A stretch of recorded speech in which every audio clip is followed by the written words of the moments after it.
Hello and welcome. It's been a while. We have our new studio. I guess the sound is fine. I think we have to also get a taste of the actual sound ourselves. Yeah, today will be a really laid back stream. I hope not boring, but I can't promise anything. It's been like since the last stream. I think it was GPT-5 after the release. So yeah, you can look it up. But I think was it end of August or something. Yeah, been quite some time ago. A lot has happened. My own model usage changed a bit. Maybe we talk a bit about it, like in the second topic. The first topic I want to talk about is actually GPT. No, not GPT, MCP. MCP is dying. And I'm actually kind of curious how the makers of MCP, Claude, are thinking about this. Also, I think I will try a new way. Wait a second. Yeah, that's the right one.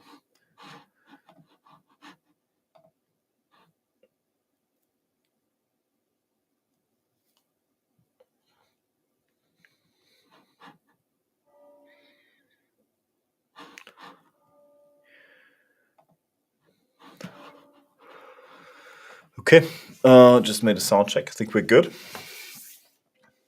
So I'll try something new today because I want to use parts of the stream for actual video material afterwards. So I think that's what we're going for here. So I'll try to record an intro, and we'll just start into the topic. Yeah, let's see. So MCP is finally dying, and who would have thought?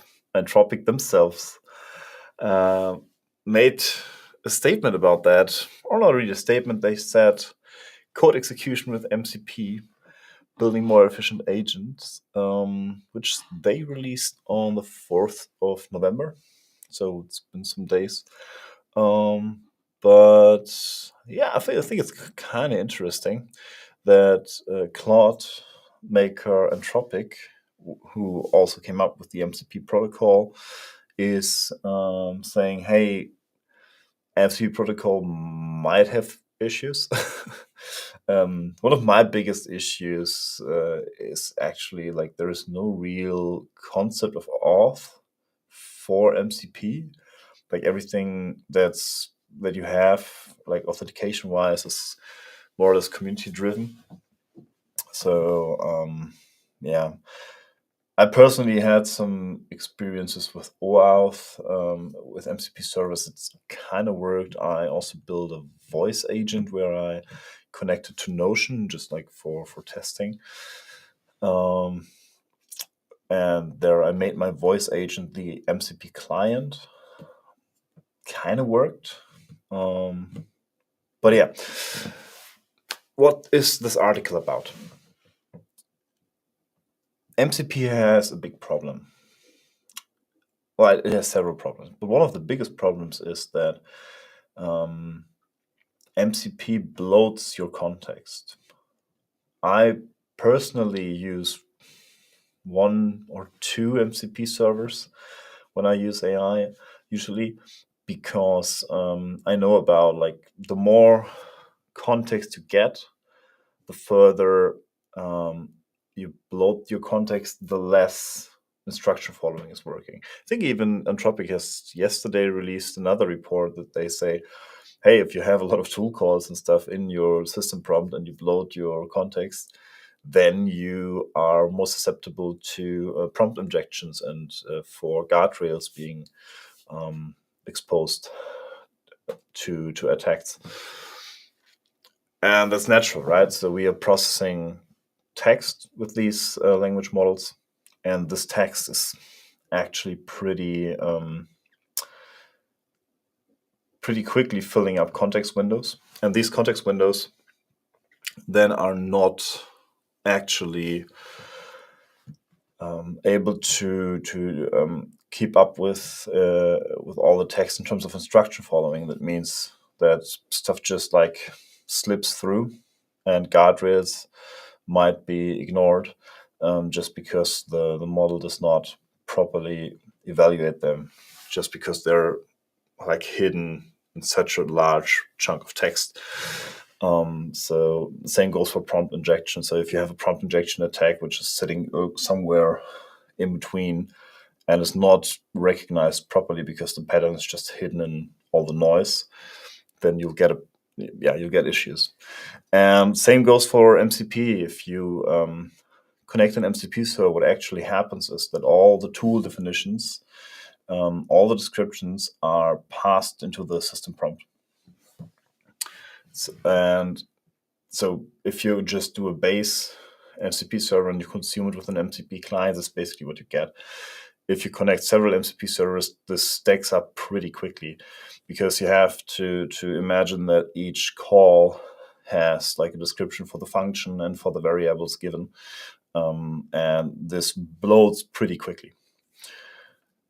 I think even like, was it in Cursor or somewhere where I added a pretty complex MCP server just for testing purposes. And then this one server had like 42 calls, and Cursor was already like warning me that this will degrade performance.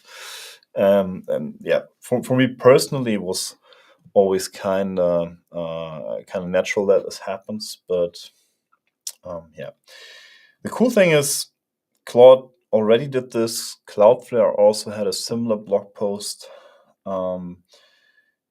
Claude introduced the skills feature some weeks ago, which already goes in the direction to not use MCP, but to have actual skills.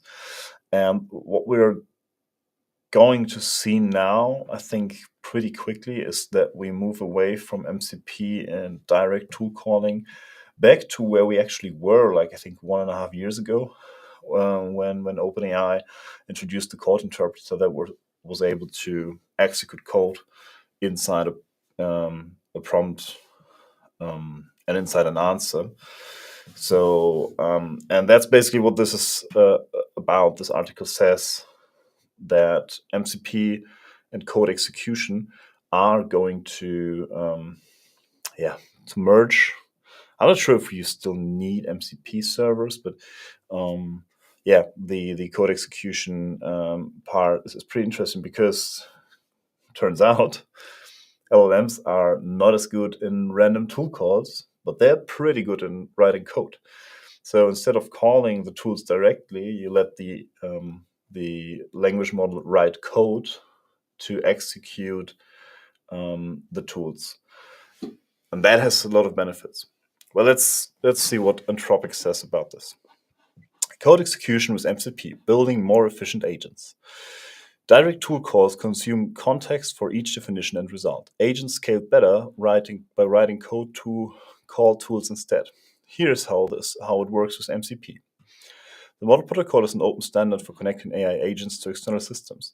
Connecting agents to tools and data traditionally requires a custom integration of each pairing, creating fragmentation and duplicated effort that makes it difficult to scale truly connected systems. MCP provides a universal protocol. Developers implement MCP once in their agent, and it unlocks an entire ecosystem of integrations. That's at least the plan. But how unlocked is the ecosystem if the tools are not called properly? Well, that's another issue for another day. Since launching MCP in November 2024, although it's a year ago, adoption has been rapid.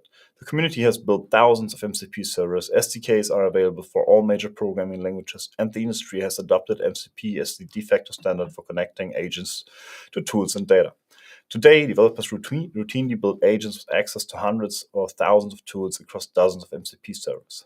However, as the number of connected tools grows, loading all tool definitions upfront and passing intermediate results through the context window slows down agents and increases costs. So this part is actually also pretty interesting.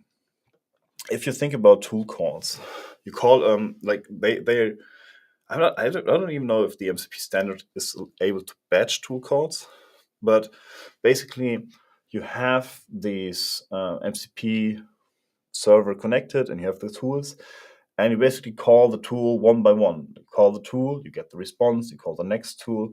Um, and this is like not always the most efficient way. Sometimes you just have to pipe stuff from one call into another. And if you do this in code, you just, for example, get the database ID, then take the database ID and then execute the next code, just like naturally as you have written code before.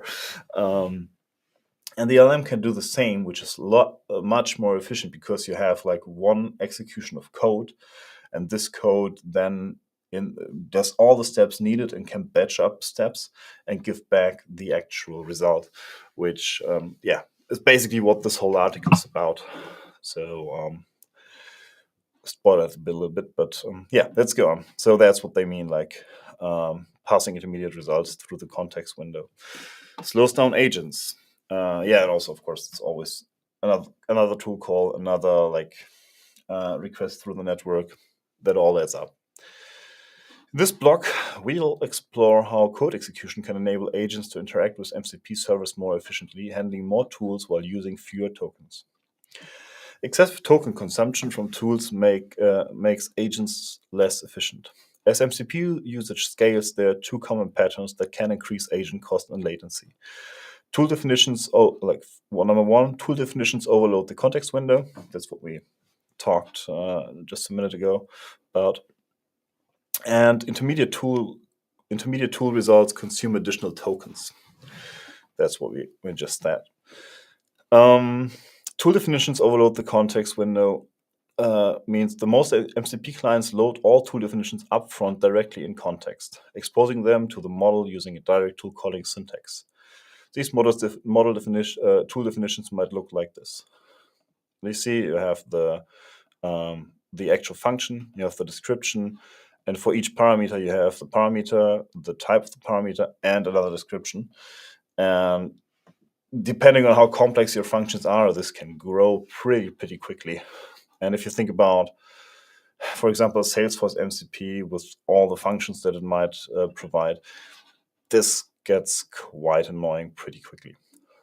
There are solutions for that, so you can load MCP servers dynamically if you code it, but basically none of the clients are doing this. What you could also do is create different agents, for example, that just connect to 1, 2, 3 MCP servers and have a router in between. But the standard is you have a client, you connect the server, and off you go. And that leads to degraded performance pretty quickly. And it's not only the tool calling performance, it's like the overall model performance. If you ever had a model running at like 100,000 plus tokens, for GPT-5, it's more like 150 to 200,000 tokens.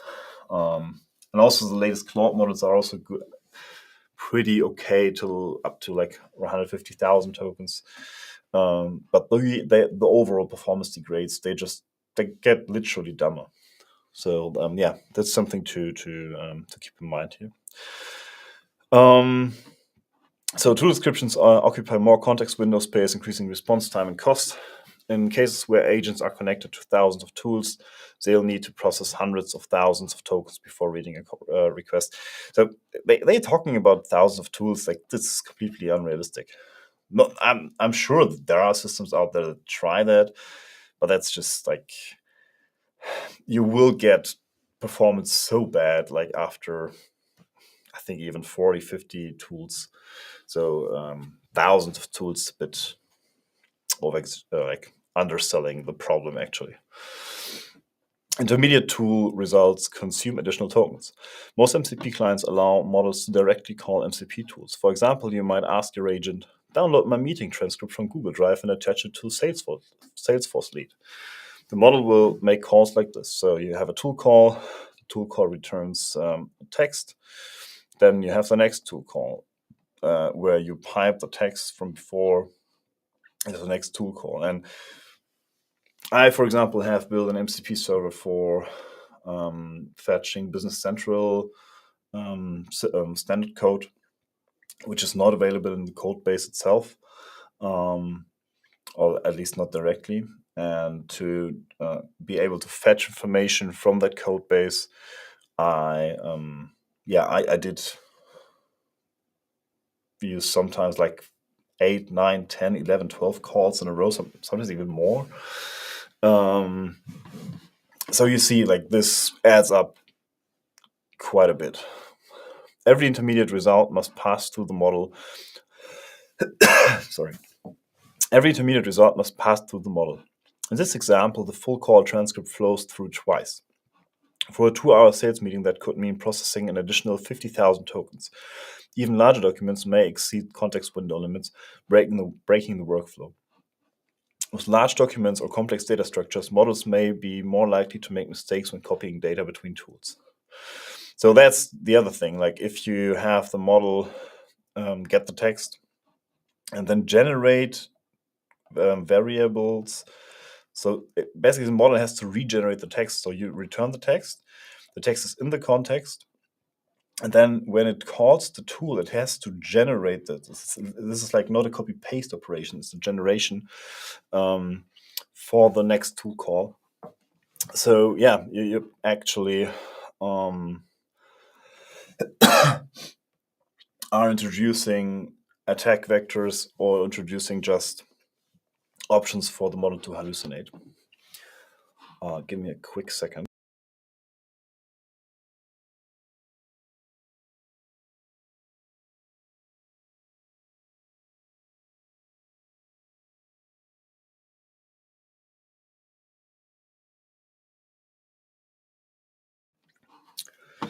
Sorry. It's possible that you get this result here and the model has to regenerate it. And while regenerating the result, it hallucinates stuff in there or just forgets to copy over stuff. Which just, the larger the context grows, the more this is a problem. They have a graph that's basically like an optical representation how this works. So what's the solution to all of that? So what actually Claude introduced some weeks ago was this concept of Claude skills, agent skills. And what they did here was basically you provide code or code libraries, which are actual tools which have predefined workflows and stuff. And then you do not execute the tools anymore. You just execute the skill. So you have one skill description and you have then code that you can execute, actual code files. And that's basically where this goes. So instead of having, in their example, the Google Drive get document function or the Salesforce update record function, they now introduce code. So they basically say, hey, we have the Google Drive, and I think that's the MCP server. So let's just read it. So code execution with MCP improves context efficiency. With code execution environments becoming more common for agents, a solution is to present MCP servers as code APIs rather than direct tool calls. So the agent can then write code to interact with MCP servers. This approach addresses both challenges. Agents can load only the tools they need and process data in the execution environment before passing results back to the model. There are a number of ways to do this. One approach is to generate a file tree of all available tools from connected MCP servers. Here's an implementation using TypeScript. So they basically said, hey, we have a server, and this server has a Google Drive subfolder, and this subfolder has different tools just as JavaScript files, which you can execute. And you have an index.ts, which I think you can just load to see which tools you have. So then each tool corresponds to a file, something like, now what they do here is they basically take the MCP predefined MCP functions, and they wrap them in TypeScript functions. So what you're doing here is basically you do not do a tool call anymore directly to the MCP server, but you wrap the MCP server in a code file, and then you put this code file into a coding environment, and then you say, hey, Claude or ChatGPT or whatever, here in this environment, you have these code files, which you can access if you want.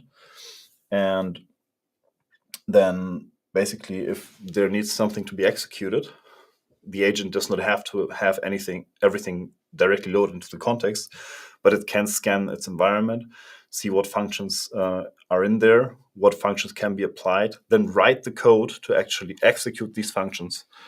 And the code inside this wrapper function is basically just calling the MCP tool directly as an async call. To be completely honest, I like this skills approach more because it skips all the MCP stuff.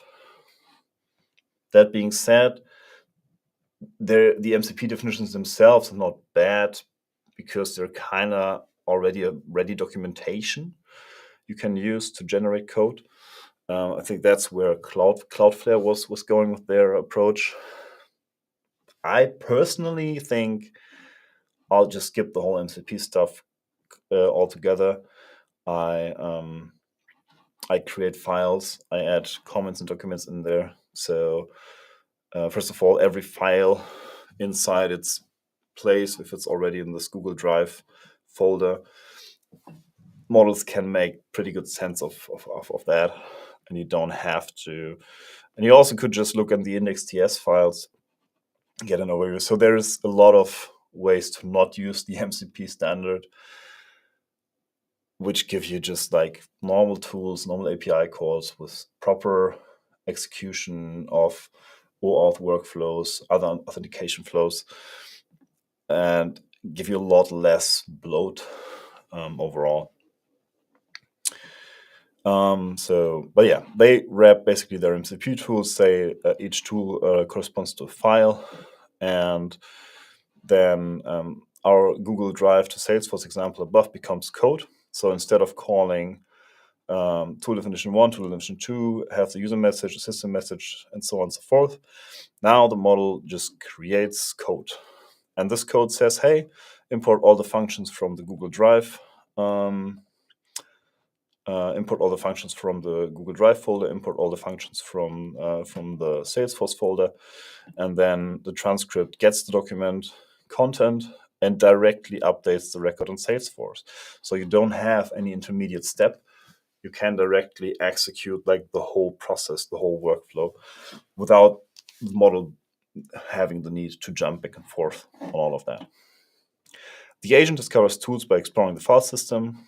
So yeah, check the environment, listing the service directory to find available servers like Google Drive and Salesforce, then reading the specific tool files it needs, like get document TS and update record TS, and understands each tool's interface. It's basically if you ever used Codex or any other coding agent, that's basically how they work. They check the files available, they get their context, they execute on that. This one just brings it more in the direction of general tool calls. This lets the agent load only the definitions if it needs for the current task. This reduces the token usage from 150,000 tokens to 2,000 tokens, which is just ridiculous. A time and cost saving of 98.7%. So you're 99% better off without using MCP tool calls. They even mentioned Cloudflare. Cloudflare published similar findings referring to code execution with MCP as code mode. The core insight is the same. LLMs are adept at writing code, and developers should take advantage of the strengths to build agents that interact with MCP servers more efficiently. Yeah, thank you very much. I'm completely honest. We maybe should not have done MCP at all. Maybe proper code-based web standard would have been better. But yeah, because like I said, OpenAI introduced this kind of behavior, like I think it was even 2 years ago. When did Code Interpreter came out? OpenAI Code Interpreter. Is there still a blog post from there back then? Not really. But it's at least like there is Code Interpreter already in the Assistance API. So, and that was June of last year. So it must have been even way before that. So I'm pretty certain it's at least 1.5 years that we are in this. So and we're basically going back to where we were then, and let the LMs execute code instead of like direct tool calls. Yeah. Better late than never, to be honest. And it's good that Anthropic themselves are acknowledging this issue, which gives like they are the creators of MCP, so if they acknowledge it, kind of has a bit more weight to it, as far as I see it. Yeah. Also, have a look at the Cloudflare article for that. They call it code mode. I think they even built a library that automatically transforms these tool calls into code or executable code, which is a more automatic approach. That being said, yeah, converting MCP to TypeScript. Maybe that's even a good approach. I don't want to interpret too much into that. I will experiment next week a bit with my own implementations. Maybe check out what the community does. Maybe this code mode is even a good way to use the existing MCP infrastructure, because everyone uses MCP now. But yeah, as we now should know, we shouldn't, because we're 99% more efficient not using MCP calls directly. Benefits of code execution with MCP. Code execution with MCP enables agents to use context more efficiently by loading tools on demand, filtering data before it reaches the model, and executing complex logic in a single step. There are also security and state management benefits to using this approach. Progressive disclosure. Models are great at navigating file systems. Presenting tools as code on a file system allows models to read tool definitions on demand rather than reading them all up front. Yeah, again, if you ever used any coding agents, I think the Codex CLI agent by OpenAI even has like just 4 tools. One of which is grep, which is the like console standard search command, basically, to find files. I'm not a big fan of using like only command line tools, but it shows that these models are pretty good in navigating file systems. I also have I built out a complete server architecture on an intranet for a customer, and this architecture, there is a lot of file search involved in all the AI tool calls that I did. A lot of Docker stuff, and so it was really efficient.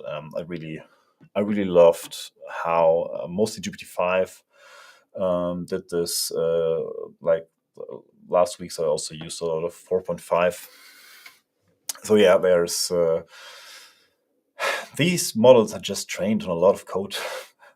And also command line usage and stuff. So they are just great, like they say, at navigating file systems. Presenting tools as code on a file system allows models to read tool definitions on demand rather than reading them all up front. Alternatively, a search tools tool can be added to the server to find relevant definitions. For example, when working with a hypothetical Salesforce server used above, the agent searches for Salesforce and loads only those tools that it needs for the current task. So yeah, here we go into a bit of not so nice part of this whole article, where they try to kind of save their MCP standard, I guess. Yeah, we'll skip that. Like the general gist of it is this: if you use tools in your system and you have a lot of tools, you might be better off not doing the direct tool calling, but leverage code to actually execute the tool calls and process the data, which gives you just a lot more flexibility. If you check out the Claude skills logic, you find a lot of this general idea. The cool thing is, if you have predefined files in an environment, of course, you have to have the model in a state where it can execute code, actually. So that's a bit like that's the spicy part, let's say. But there's a lot of solutions out there for that. You can use Docker. You can, I think, you can just use the code interpreter on the OpenAI API. I'm not actually sure about that, but I've done this a lot of myself. Just you can also just directly write me if you want to see such an implementation like live and stream. We definitely can do this. So yeah, that's the Claude MCP death, I hope, because it's not a good standard. It has its pros, but it has a lot of cons. So yeah, that's that. Until that, see you. So that's that. Thanks for listening, and I see you in the next one. Okay, so this is kind of the outro. That's for me just to cut this later on to have a video from this. We're not done yet. Let's talk about GPT-5, shall we? I need another intro. OpenAI just dropped another model update, and this time it's GPT 5.1 and a lot of surrounding models. There are some improvements. There are some emphasis on like conversational awareness and being a better partner to talk to, which GPT-5 was not. I'm honest. I actually liked it. I like GPT-5 a lot, and still one of the only models that I have and know that are that I trust to do stuff on a larger scale, because it just adheres more to instructions. It adheres more to long contexts. So that's definitely something that I value a lot.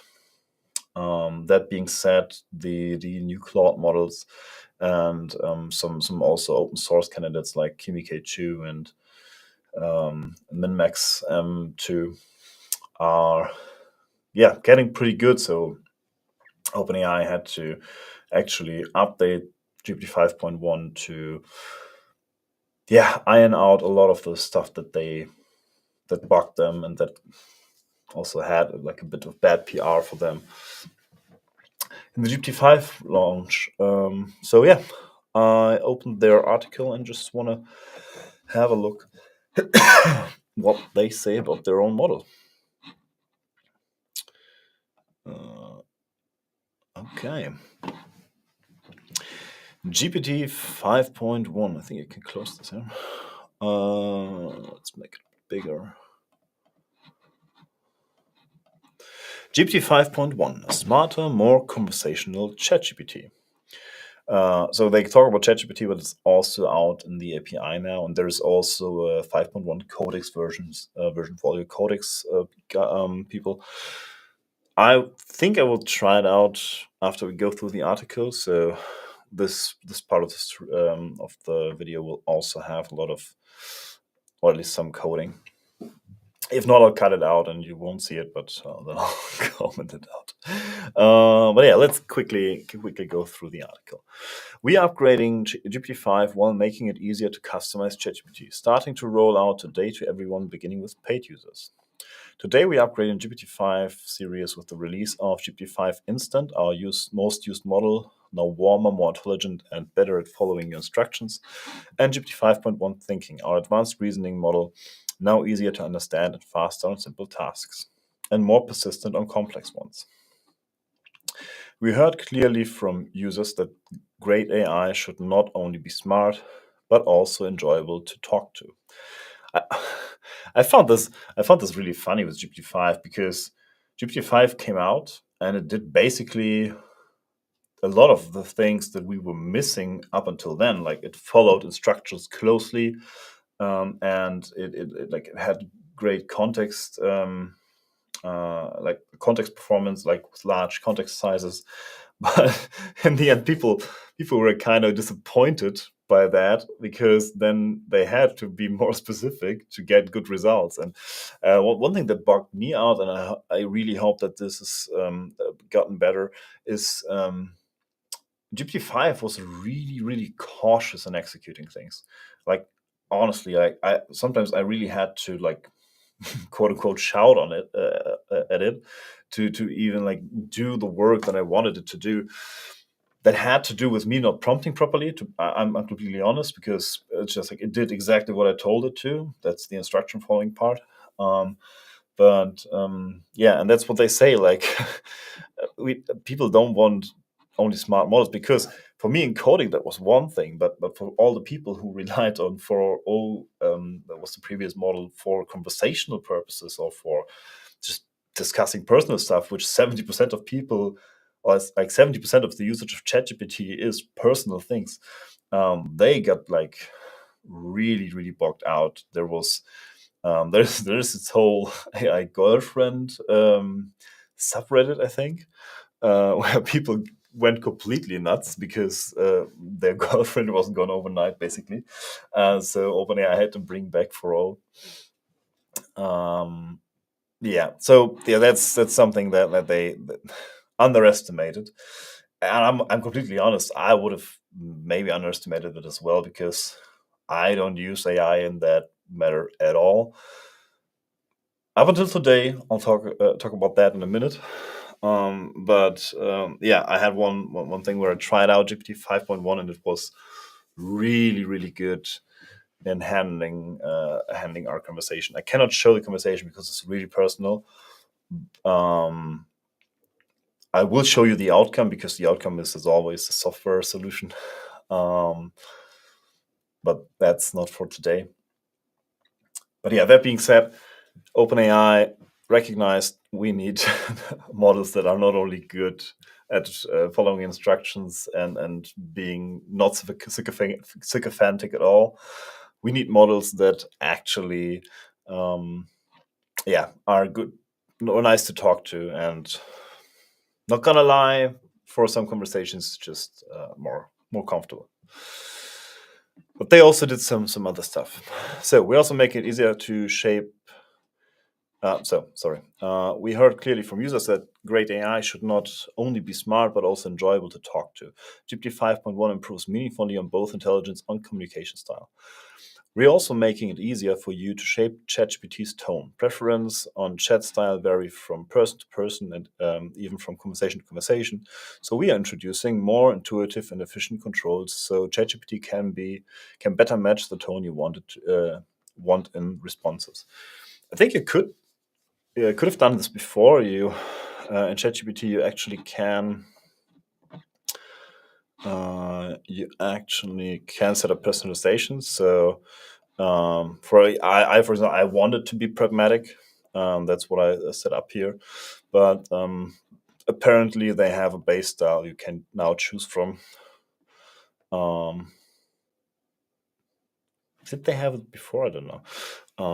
But yeah, that's for example my setting here, and you can set this up as well if you need ChatGPT to behave in a certain way, or you're not. You're not comfortable with the way it behaves right now.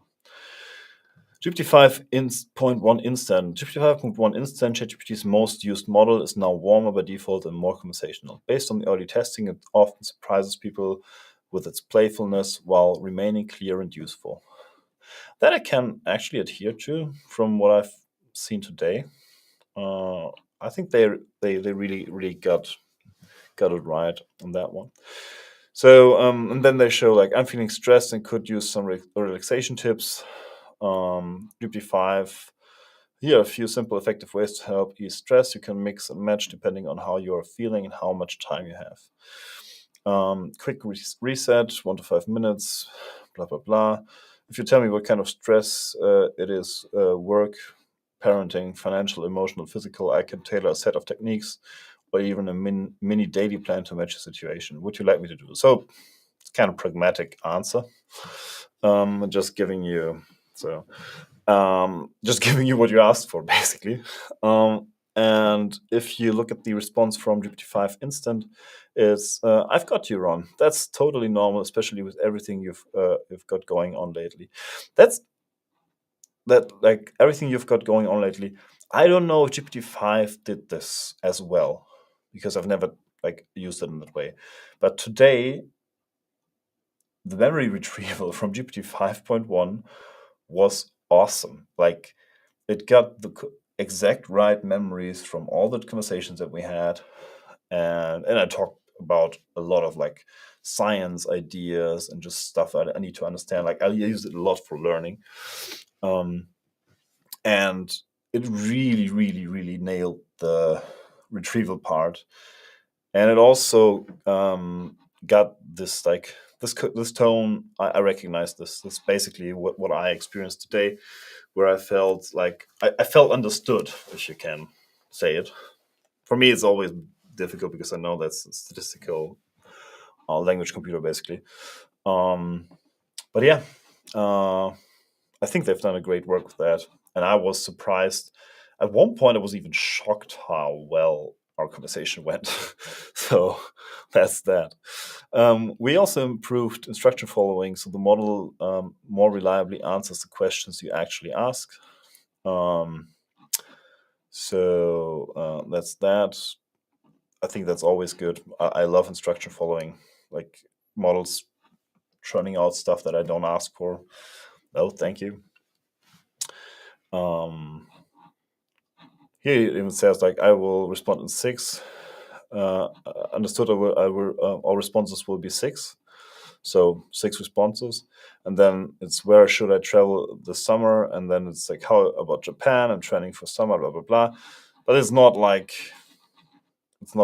an answer which is what we asked for. Here is like consider Japan, Italy, Greece, Canada, Iceland. I think it's also not 6; it's 5.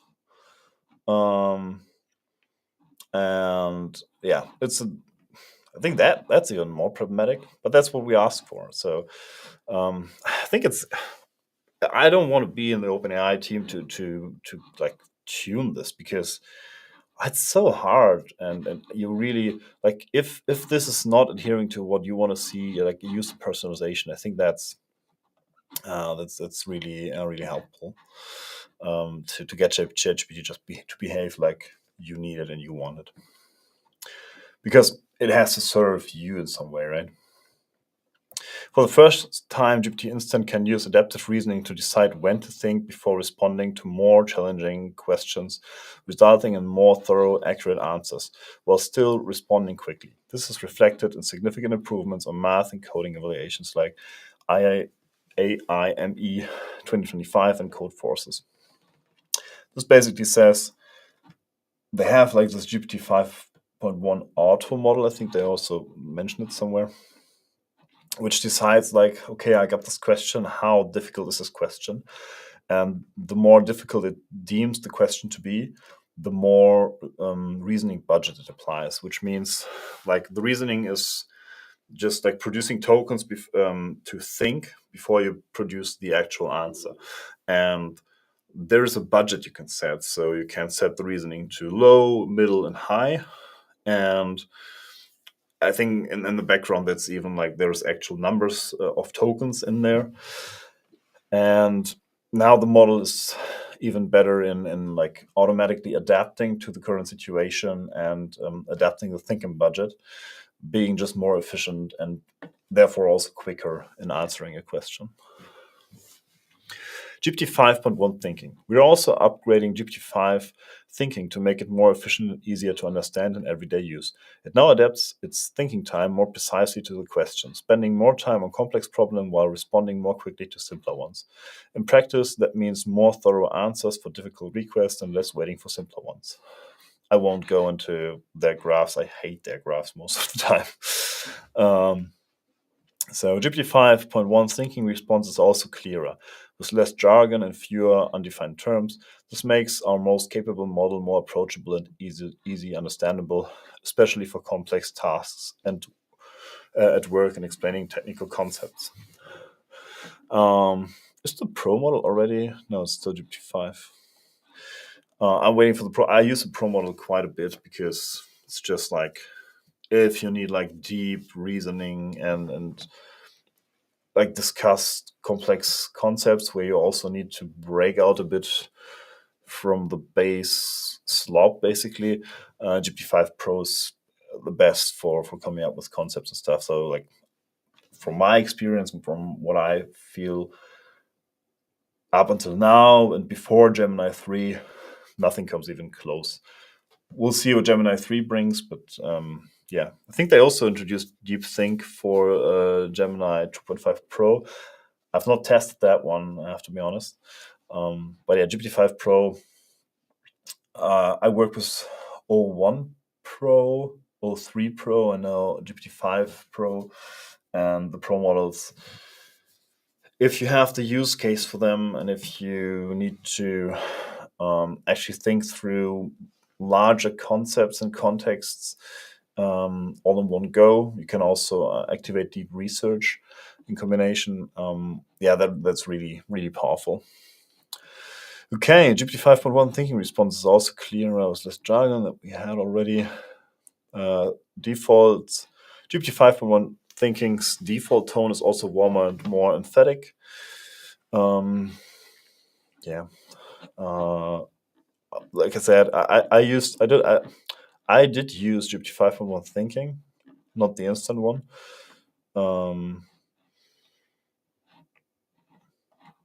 Yeah. That's also something. The GPT-5 model. I set up my my personalization, and I had like this be pragmatic and no bullshit answers.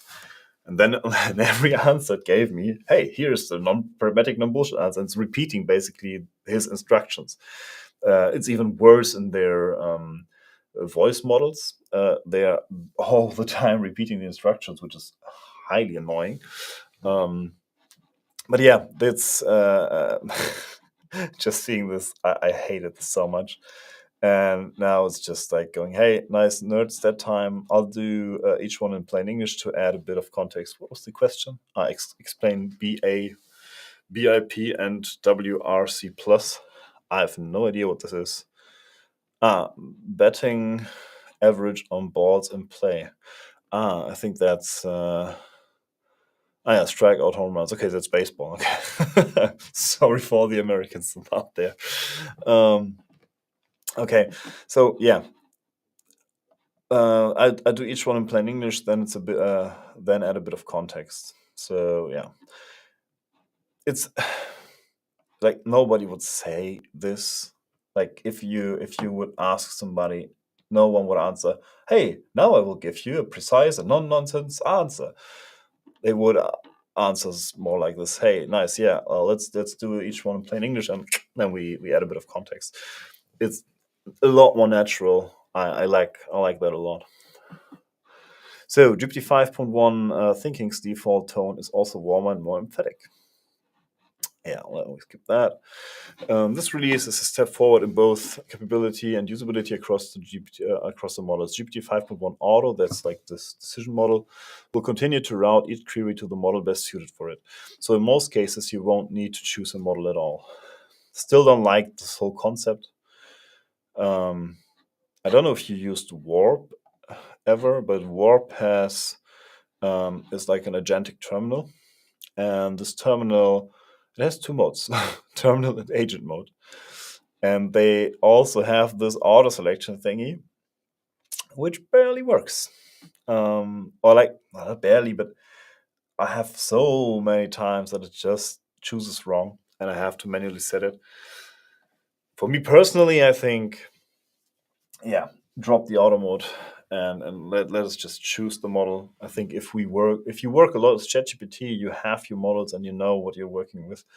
And I always skip ahead and go on thinking or pro manually. I'm not using the instant one at all because I rarely have stuff that does not need thinking.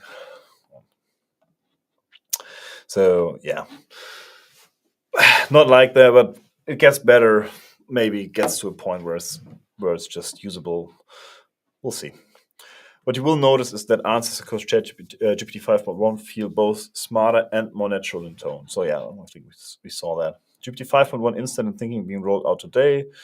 Blah blah blah. Pro is not rolled out. You see, it's still GPT 5 Pro, but it's apparently coming. The API is also already available. I think they released it like a day or two later. And they also released the Codex models.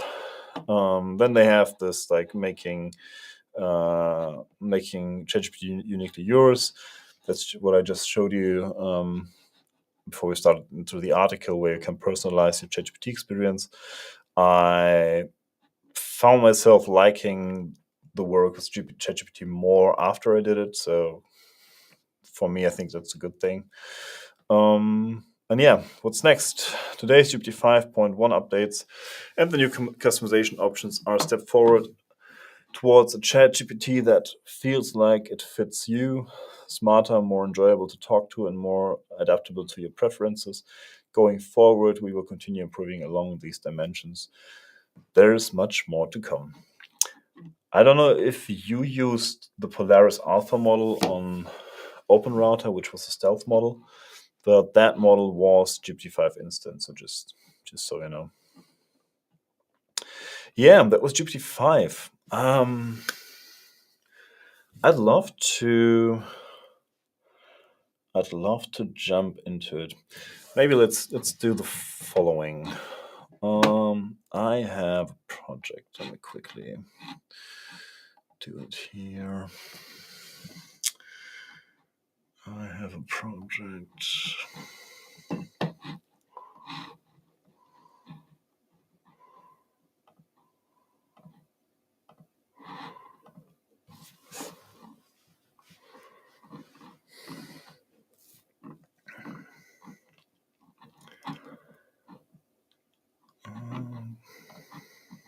Where is it? There we go.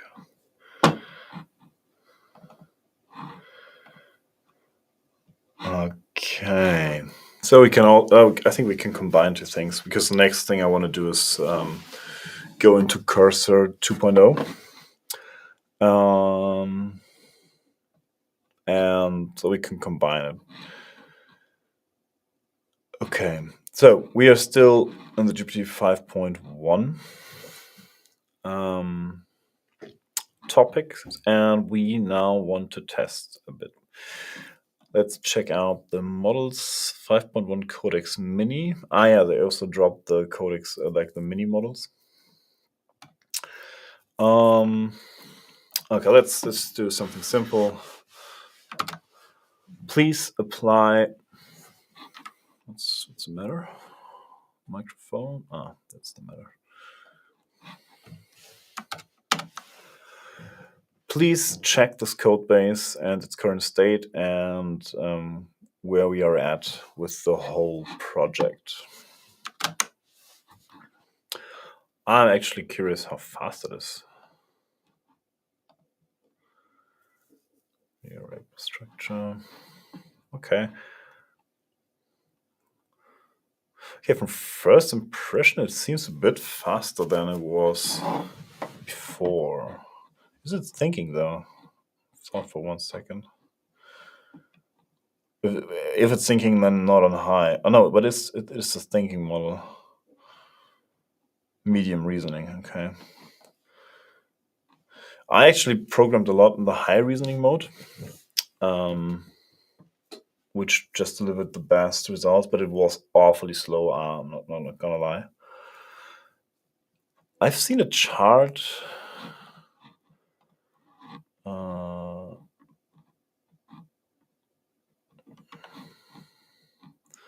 I've seen a chart where they compared.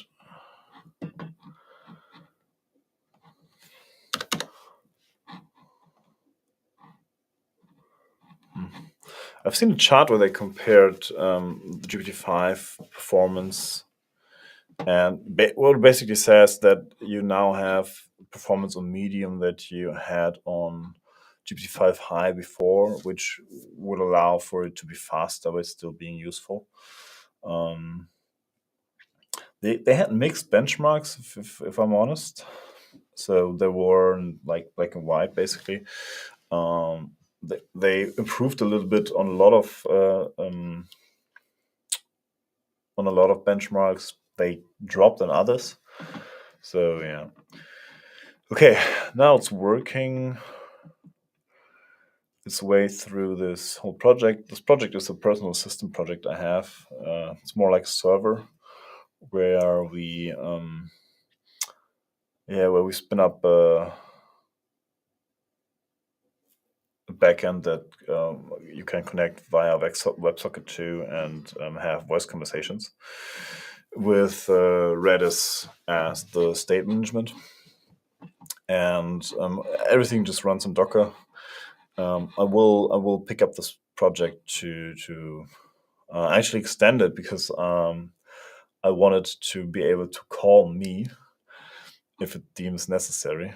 So that's kind of a side project.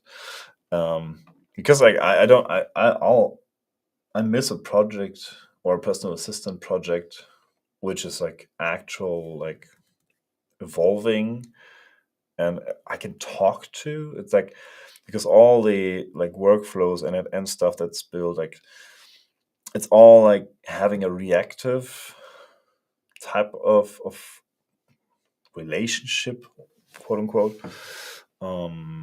So I don't want this. I want something that's proactive. That's kind of at least when if not from the get go, then at some point able to think. So yeah, it analyzed this. Um, wasn't like as fast, but went through really well. I think real time voice loop. What's solid auth is already in there. Real time task sync, database schema, DevOps collateral exists, Docker files, Docker composed, partial placeholders, memory planning, accountability. Yeah. Open questions, risks, next sensible steps. I'm not gonna lie, this sounds pretty spot on.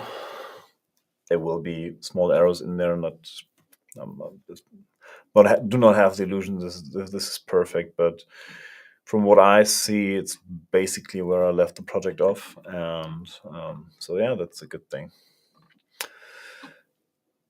I will do more in-depth testing. Right now, my main model is Claude 4.5 Sonnet again. I hate using Claude models. Just like they deliver good results, but like most models do nowadays. But the way they work, it's just not for me, to be completely honest. If GPT 5.1 codex is all that they promise, I might switch back. We'll see. I'll give you an update on that in a bit. And yeah, thanks for listening, and I see you in the next one. Okay, that was that. The last topic is a little more dev focused. I want to have a look at Cursor 2, which has a little bit of dev focused stuff. So yeah, everyone who's been listening up till now, the kind of talky part is over now. It's a bit more. We will look at a bit more code. So yeah, love for you to stay with me. If not, wish you a nice evening and thanks for listening the whole hour up until now. Let's quickly install the update. So, intro. Cursor is really cooking. Not only did they get a 2.3 billion investment, which values them now at 30, like I think close to 30 billion. No, they also dropped Cursor 2.0, which they did not only revamp the whole UI and gave us a completely new view, they also built their own model, which is really, really interesting. So let's dive in. If you've not used Cursor, that was up until recently how this looked like for us. So we had our at least for me, that's how I use it. I have my my files on the left. I have the like the code in the middle. And usually, how I work is I first plan out what we want to do, analyze, grab the right documentations. I have the fire crawl MCP server for crawling in the internet and grabbing documentation and saving it, mostly in a docs folder like this. Where this time I only have the concept, but usually I also pull documentations. And I go through all the changes that the AI makes kind of alongside the AI making the changes. So if the AI done, I've basically reviewed most of the code. But we have to be honest, like there's little happening here and a lot happening in the composer section, which is this one. And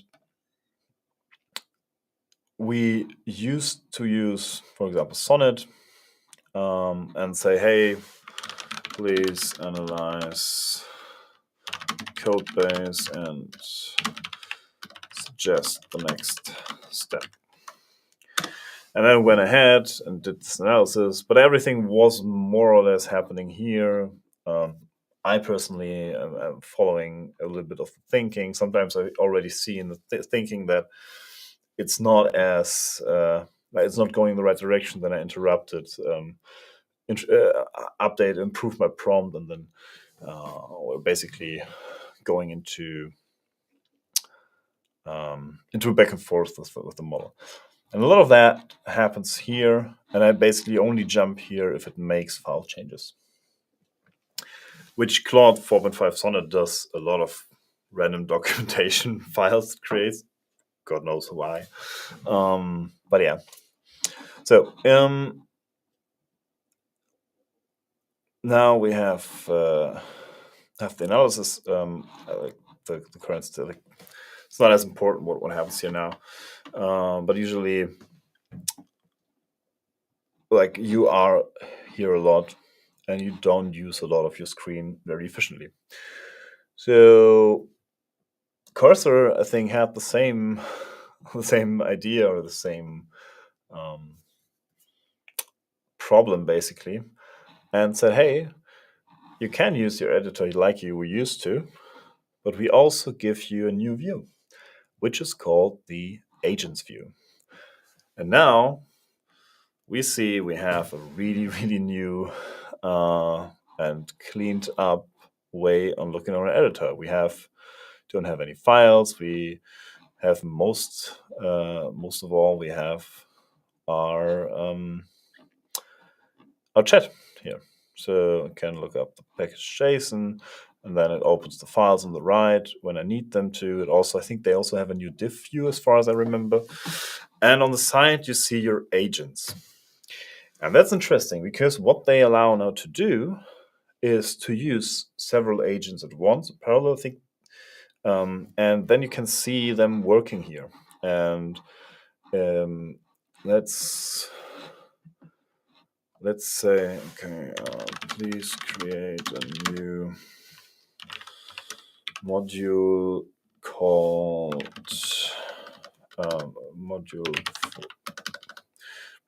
concept for memory module.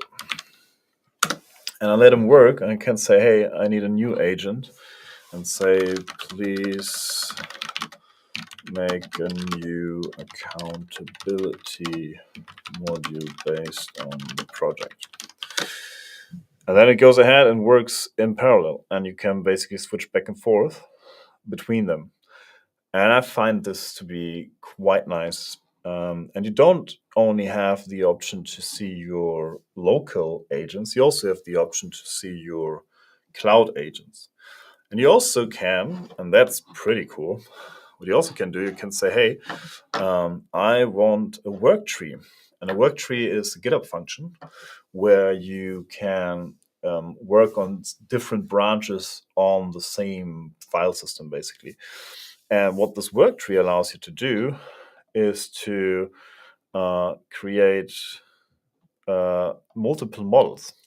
So you can say, hey, I want you to create Composer, Sonnet 4.5. Let's just switch to smaller models here, Haiku and Codex Mini. And I want to say, hey, please come up with a concept for a React Native app that connects to our voice AI server. And then it goes ahead, and all of them work in parallel. So now the Composer model, which you already see, is quite fast. The Haiku model and the GPT Codex, which is already done, interesting. Yeah, they all work on the task in parallel, and you can check the best result and work from there, which is kind of neat. I'm not gonna lie. So yeah, I think it just comes up with it, and click here to configure a worktree setup script. This will be executed on every new worktree and can be used to configure dependencies or environment variables. Interesting. Okay. So yeah, all these changes are now happening on a worktree. You see, Doc's mobile concept gave it a name. This one gave it also a name, which is less visible. But yeah, this is all a worktree branch on the actual branch, well, like in our case, on the main branch here. Yeah, this is quite cool because not every model has its strength and weaknesses. There is no like one model for all. A lot of people use GPT-5. Claude 4.5 for that. I use it also a lot, but I see myself switching back and forth over and over again. I also find it really cool that we have the option to always click into a file. It opens on the side. I can check the changes, but all the time I don't need the this sidebar basically. I don't need to look at it. How can I close it? It was easy. It was only one file. Can I close all? Okay. And you can bring up the in editor mode, you had to bring up the composer basically on the side, and here you can bring up your file tree on the side if you want to. So yeah, so that's basically how the new agents full works. This is for me also the first time looking this up. I was also interested in how fast the new model was with the composer. It looked like it took the longest, but it has the second shortest answer. We'll check this in a step. So, and this one did a concept in parallel, and the other one is also ready. So we have now in parallel we made a concept for the accountability module, which is the module I foresee for my voice server, basically, that holds me accountable for the stuff I talked. Put on my to-do list. We have the memory concept, and all of that is done in parallel. And this is quite cool. And usually for concepts, I would even take like a bigger model like Opus 4.1 or GPT 5.1 high to chew through concepts. So they would even take a little bit longer. And I can do stuff in parallel and switch in between. I have worked like this before. Having this now in Cursor with the new Composer model, which is more or less can be used as a workhorse. Same goes for Haiku. I have no experience with GPT 5.1 Codex Mini. I will have a look into that at some point. But yeah, they made it a bit more intuitive and user-friendly to work with several agents. And I really like this because I have to be honest, Cursor was basically who brought me into background agents. The first time I used background agents properly was not with Codex, but was with the background agents from Cursor, and they worked really well. I remember sitting in my car and from time to time just activating voice commands to shout over to the background agent, and it just went ahead and made the work. And it was good that it was in the cloud because we live in Germany, and if you drive through the German countryside, you're basically screwed on internet most of the time. And I have so many spots like around here where I live and where I drive that just don't have internet. And if I'm not running the cloud process in the background, that's annoying. And then in addition to that, came GPT-5. And I remember like the first day when GPT-5 came out, I spent like 60 million tokens in the first 24 hours, something. And I couldn't have spent this if I wouldn't have been working on several things at a time. And then I was doing most of that in OpenCode, which is my preferred like terminal tool to use. And in OpenCode, I opened like 3 different windows, and then I had the problem when I was still in the midst of them processing code, and then I had to take the notebook away, and I had to shut it close because I needed to go home.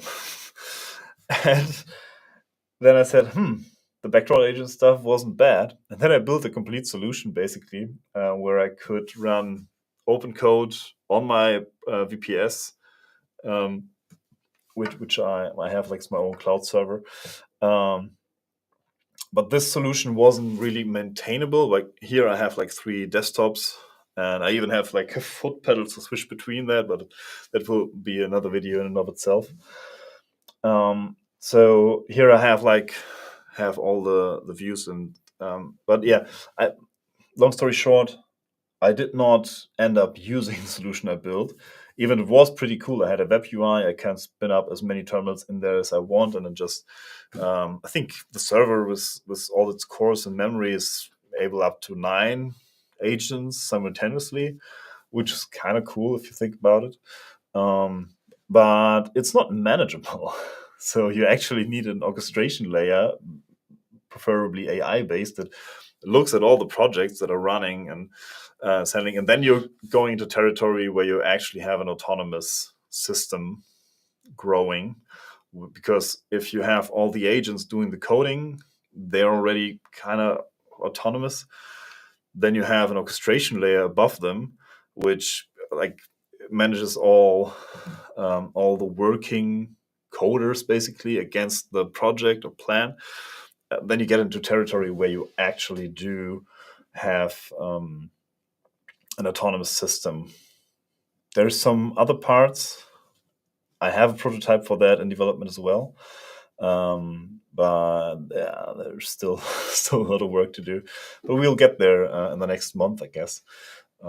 Maybe somewhere around Christmas, between Christmas and New Year's Eve, maybe I make like a 24-hour stream or something, and we'll try to build this out. But yeah, there's a lot you can do. Cursor was my opening drug to this whole background agent stuff. I then went on after the Codex came out, and I got my ChatGPT Pro subscription back. I used that to code with Codex in VS Code and also in the CLI. There are also used the background agents in the web. I've not tried Claude's web agents, but I think that's the future, kind of, because that's where the importance of instruction following and adherence to the context comes in. Because if you have these background agents, you need trust. You need to trust them to work properly. Because if I set up a background agent and it chews through my tokens, and right now I think it's still in your pro subscription within the limits, but you also don't want to max out your limits all the time without getting results, right? So either way, you have to be kind of like in a position where you can trust the system to have long-running tasks. One Codex task, which I set up in the cloud, it worked like for 45 minutes and built a complete front end, which was actually usable. So that's what I mean. Like you cannot go ahead and do these background tasks if you cannot trust the model and that it follows the instructions given. And also you have to build your context in a way beforehand so that the background agent can actually use the context to do deep work.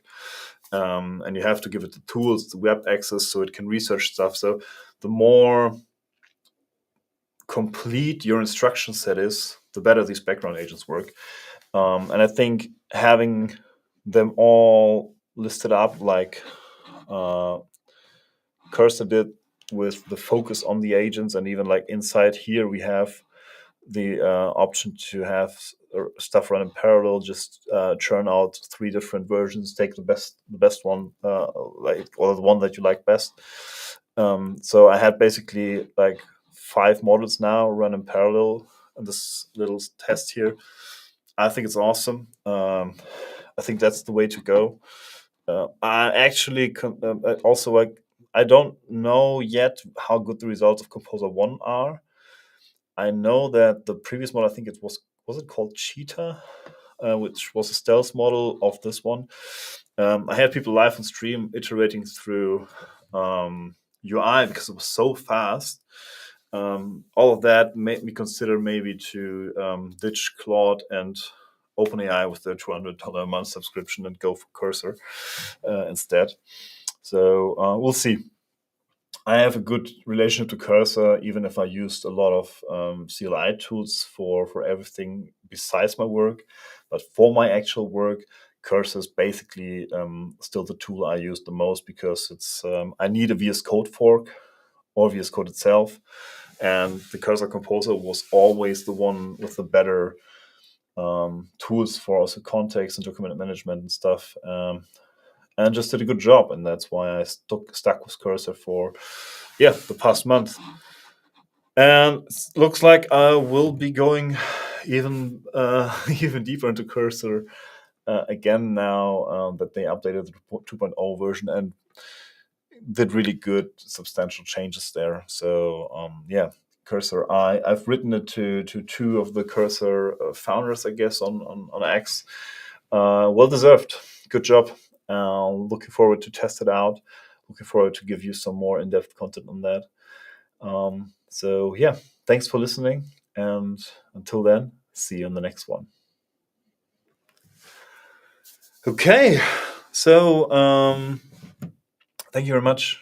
I think some people were even watching. I hope you liked it. I hope I gave you some insight, some ideas, some inspirations.